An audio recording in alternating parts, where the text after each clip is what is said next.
आज प्रचाराचा super Sunday. तिसऱ्या टप्प्यातील प्रचार आज संपणार. पश्चिम महाराष्ट्र, रायगड आणि रत्नागिरीत प्रचाराच्या तोफा आज थंडावणार.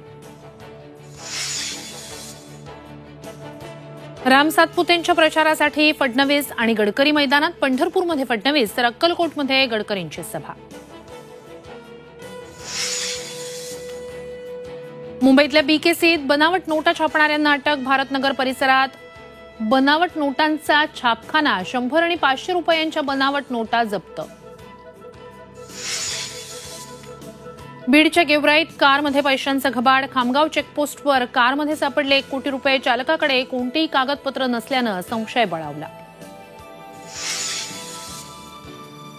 आणि खरीपाच्या तोंडावर रासायनिक खतांच्या किमती वाढल्या. मिश्र खतं सुपर पोटॅशच्या भावातही मोठी वाढ. शेतकऱ्यांच्या खिशावर आर्थिक भार.